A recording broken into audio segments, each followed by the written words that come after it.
명언의 두뇌 훈육을 시작하겠습니다. 오늘의 주제는 수줍어하는 아이입니다. 질문입니다.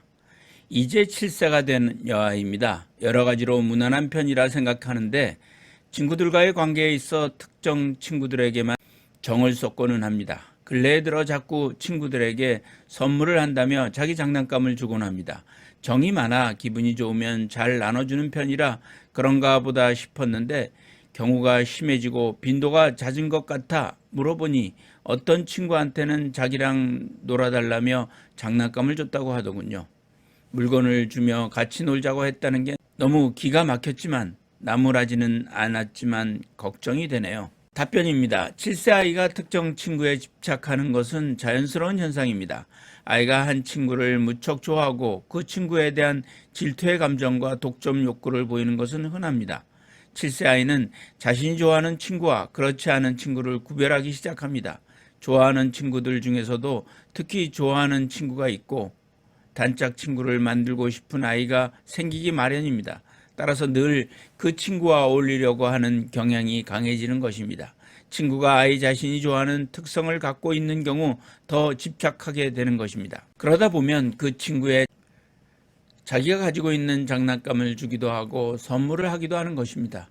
특히 수용성이 높은 아이들은 친구의 마음을 얻기 위하여 자기 것을 주는 일이 많습니다. 해결책은 우선 아이의 자존감을 올려주는 일부터 해야 합니다. 가족 간에 서로의 의견이나 생각에 관심을 갖고 존중해주며 친척이나 또래들과 만나는 기회를 자주 갖게 해주세요. 이런 만남을 통해 서로에게 친근감을 표현하거나 편안하게 거절하는 방법, 서로 돕고 배려하고 양보하는 등의 사회적 기술을 배우게 됩니다. 생활 속에서 사람끼리 자연스럽게 상호작용하는 것을 아이가 보고 듣고 배울 수 있는 것입니다. 첫 번째 질문입니다. 발달적 의미입니다. 극도로 소심한 아이들에 대한 일련의 연구는 부모의 교육이 얼마나 성공할 수 있는지를 증명해 주었습니다. 생후 1년간 그 아이들의 우측 전두엽은 두려움으로 가득 차 있지만 부모의 적절한 양육과 뒷받침으로 아이들의 40%가 유치원 때 극도의 소심함을 떨쳐버릴 수 있었습니다. 부모들은 극도로 소심한 아이들에게 차근차근 도전하여 두려움에 맞서도록 고무하면서 자신감을 키울 수 있게 구체적으로 도왔습니다. 아이들은 스트레스를 피하는 법이 아니라 스트레스에 대처하는 법을 배웠습니다. 그럴 때만이 좌측 전두엽의 시냅스 연결이 강화될 수 있습니다. 소심하고 수줍고 주저하는 아이들에게 언제나 거치적거리는 돌을 치워주기만 하는 부모는 아이들의 중요한 학습 경험을 빼앗는 것이나 마찬가지입니다.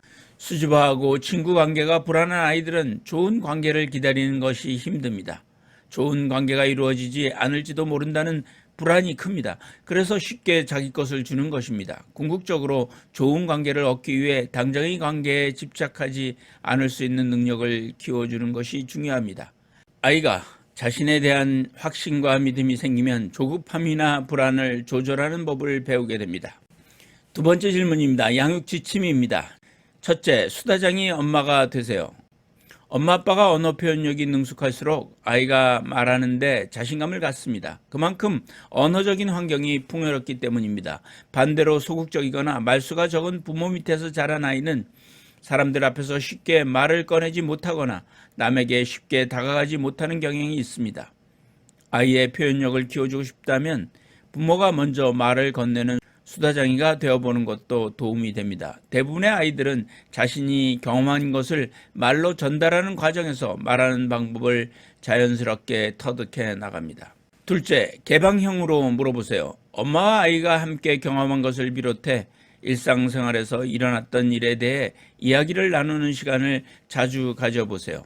질문할 때는 아이가 마음껏 표현할 수 있도록 폐쇄형이 아닌 개방형으로 물어보세요. 어제 놀이공원에서 목 맡았을 때 엄마는 좀 무서웠거든?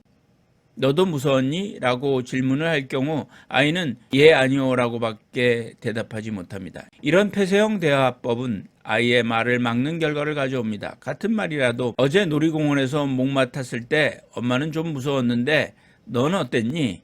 라고 아이가 그때 상황을 잘 묘사할 수 있게 질문하는 것이 요령입니다. 셋째, 아이의 말이나 행동을 소홀히 여기지 마세요. 어렸을 때부터 인정받고 자란 아이는 매사에 자신감이 넘칩니다. 대체적으로 이런 아이들은 자존감이 높습니다. 아이가 자신의 가치를 소중하게 생각하면 자신감이 생기고 자신감이 커지면 남들 앞에서 말을 더 잘할 수 있습니다. 자존감을 높여주는 일은 그래서 더 중요합니다. 출발점은 아이 자신을 그대로 인정해주고 받아들이는 것입니다. 대화할 때는 사소한 이야기일지라도 아이 말에 귀 기울이며 공감해 주어야 합니다. 이럴 때 아이는 내가 하는 말과 행동이 참 중요하구나 라고 생각하는 동시에 나는 중요한 존재라고 느낍니다. 넷째, 맞장구를 쳐주세요.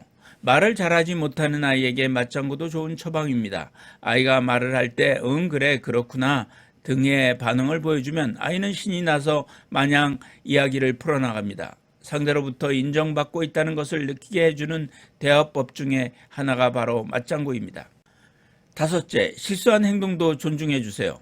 아이의 말을 대수롭지 않게 여기며 엄마 바빠 나중에 얘기해 라고 한다든가 시끄러워 라고 윽박 지른다면 아이는 스스로를 별것 아니라고 느껴 사람들 앞에서 말하는 것을 더 두려워할지 모릅니다. 엄마에게서처럼 핀잔이나 받지 않을까 해서 말입니다. 실수한 행동도 존중해 주어야 매사에 당당해집니다. 여섯째, 준비할 시간을 주세요. 아이들에 따라서는 적응하는데 시간이 많이 걸릴 수 있습니다. 아이에게 준비할 수 있는 시간을 주세요.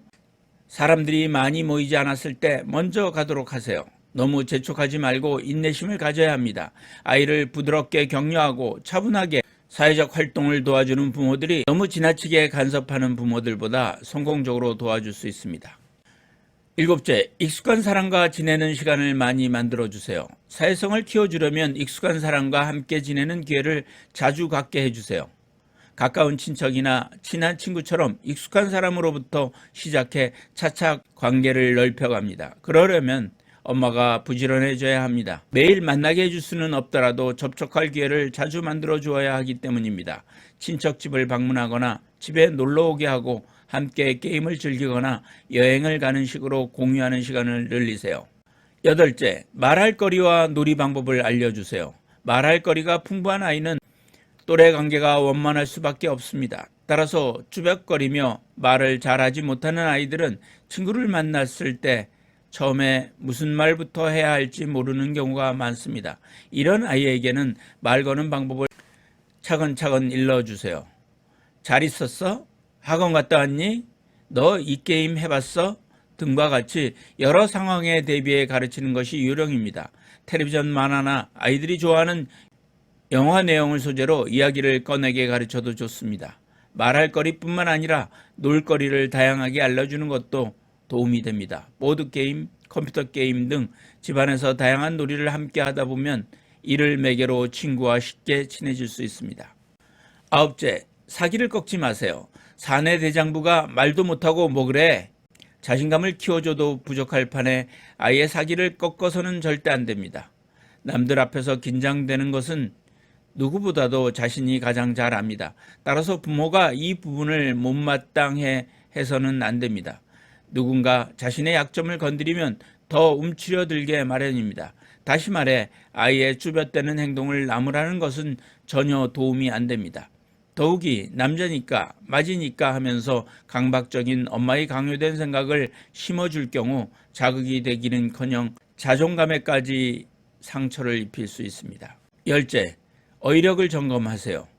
태어나 돌이 지나면 대개 말을 하기 시작하고 두 돌이 지나면서부터는 어휘력이 급격히 늘어납니다. 그런데 간혹 언어 발달이 늦어 말을 잘 하지 못하는 아이가 있습니다. 말이 늦는 경우 부모가 몇 가지를 관찰하여 의심이 생기면 초기에 전문가와 의논해야 합니다. 빠르게 대응하면 대부분 별 문제 없습니다. 살펴봐야 할 포인트는 말의 시작 시기가 또래보다 늦지는 않은지, 어휘가 늘어나는 속도나 양이 또래보다 늦고 적지는 않은지, 말을 하기 시작했을 때도 문장으로 말하기까지는 시간이 오래 걸리지 않았는지 등입니다. 가톨릭대학교 의정부성모병원 소아청소년과 김영은 교수였습니다.